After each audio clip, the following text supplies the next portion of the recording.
Felix Weil. Cuando escuché este nombre, bueno, fue un nombre nuevo para mí realmente, porque había escuchado algo relacionado con lo que fue esa familia en, diríamos, la etapa del centenario de nuestra nación, pero nunca lo había relacionado, a pesar de haber estudiado la escuela de Frankfurt, soy honesto, nunca lo había considerado como uno de los fundadores, o sea, el fundador argentino de la escuela de Frankfurt. Sabía que era de una familia, como se decía antiguamente, acaudalada, representativa, de la alta aristocracia porteña, y a la vez Felix Weil se dedicó a formar cuadros revolucionarios.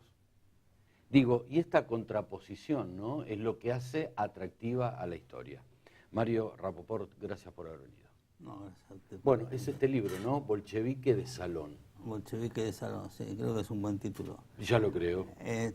Bueno, puede ser un título medio despreciativo, porque puede significar aquel que adopta posiciones extremas o de izquierda y que no actúa en realidad, ¿no? Pero él lo aceptaba, aunque él sí actuó, él sí militó,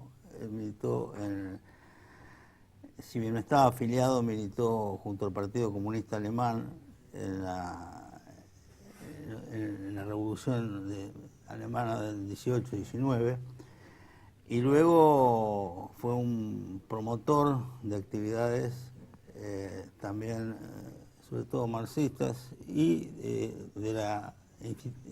creador del Instituto de Investigación Social, que dio lugar a la famosa Escuela de Frankfurt.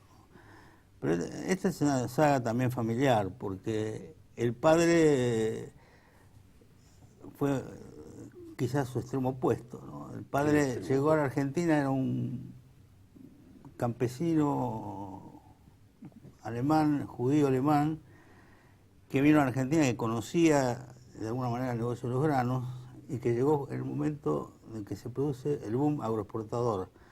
En 1888, ¿no?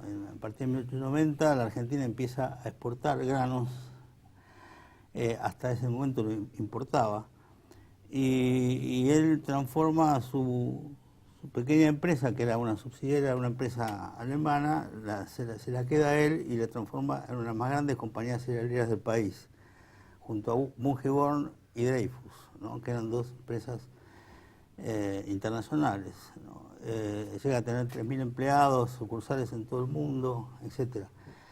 Bueno, aquí nace Félix, que es su hijo, tiene dos hijos, un hijo y una hija. Félix es el hijo mayor. En 1898, el mismo año en que la empresa Weil se transforma en sociedad anónima, y se crea la compañía Weil y Hermanos, ¿no? Bueno, evidentemente es un hombre acaudalado, el hijo vive una vida de niño rico, él después va a decir de pobres niños ricos, ¿no es cierto?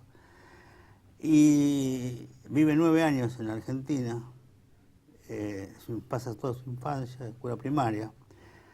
Es interesante que parte de su conciencia social, que después se va a reflejar en su actividad en Alemania, la adquiere en Argentina. Ya en Argentina él habla por ejemplo, de la injusticia que significa que el hijo del mayordomo, que era su íntimo amigo, no pueda vivir en la misma estancia que ellos, en la misma casa que ellos, y cosas por el estilo. Pero la cuestión es que es educado con gobernantas de distintas nacionalidades, inglesas, francesas, aprende 4 idiomas, y finalmente lo envían a Alemania a estudiar, y luego van los padres también a vivir en Alemania, porque el padre estaba enfermo y la madre también estaba enferma, la madre va a morir pronto.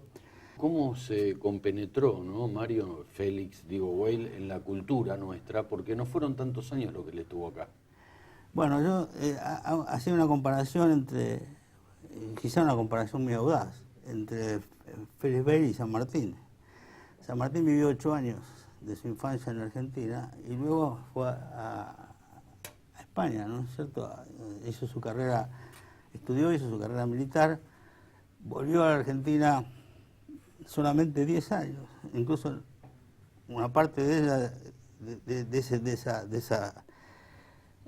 esa vida la tuvo en otros países cercanos, ¿no? En Chile, en Perú, y finalmente se volvió a Europa. O sea que estuvo, en realidad, en Argentina habrá pasado 18 años de su vida. Casualmente con Félix Beil pasa algo parecido. Él está en Argentina, vive 77 años, 77 años, y de los cuales 16 solamente los pasa en la Argentina. El resto en Alemania, en Estados Unidos, donde muere. Y sus principales trabajos, que habían sido bastante, decía así, ocultados por los mismos miembros de la Escuela de Frankfurt, se refieren a Argentina.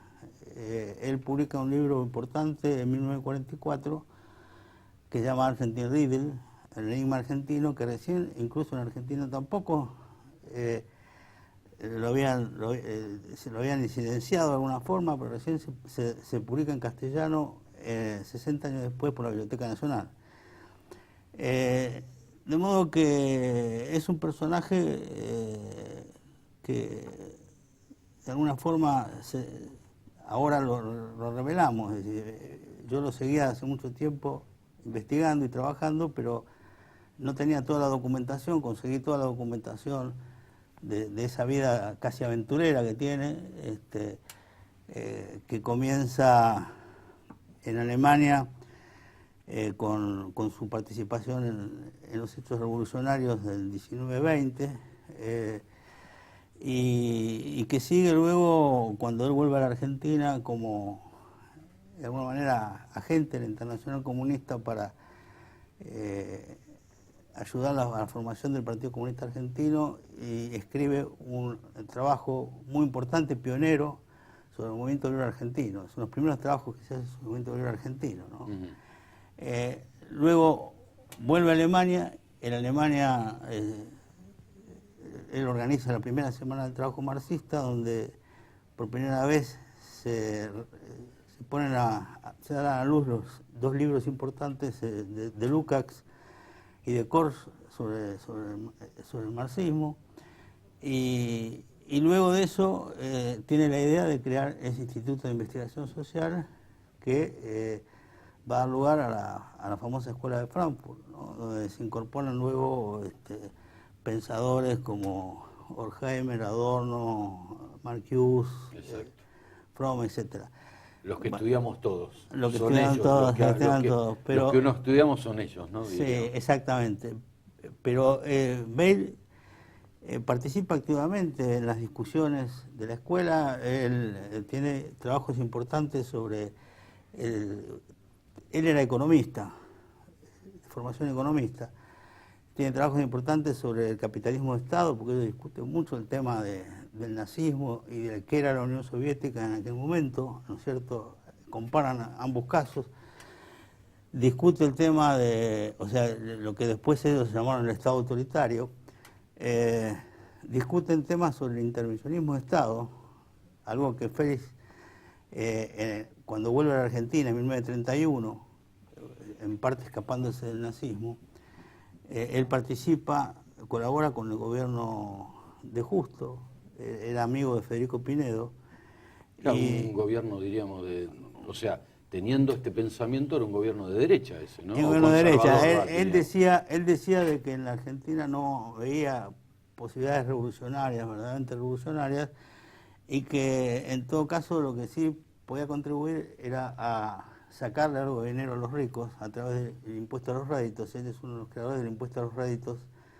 Se lo compara con el impuesto a las ganancias hoy, ¿no? Es el impuesto a las ganancias. Lo que pasa es que sí, el primero que trabaja sobre la ley de impuesto a los réditos es Prebisch, y Prebisch dice en un reportaje que le hacen en aquel momento que no lo llaman impuesto a las ganancias para no asustar a la gente, no, pero es el impuesto a las ganancias. Y bueno, él acá difunde mucho el tema del impuesto a los réditos y al mismo tiempo sigue trabajando clandestinamente, vinculado a esos sectores de la Internacional Comunista. Se dice que en su casa Está todavía, se lo puede ver, una mansión algo deteriorada, pero una mansión espléndida enfrente al Ministerio de Cultura, en la Avenida Alvear. En su casa, Luis Carlos Prestes, el dirigente brasileño, se afilia al Partido Comunista. De modo que es un personaje que tenía una doble vida, tenía una vida de empresario, aparentemente empresarial, y una vida clandestina vinculada a estos sectores, ¿no?, de izquierda de la época. Por otro lado, otra cuestión interesante en él es que fue un mecenas de grandes artistas. Él patrocinó a George Grosz, que le hizo el retrato que figura en la tapa del libro. La tapa de este libro. Que George Grosz, uno de los más grandes pintores vanguardistas alemanes de la época, provenientes de la vinculación entre el surrealismo y el expresionismo. Y Alwin Piscator fue uno de los directores teatrales más importantes de la Alemania de la época, junto a Bertolt Brecht, ¿no?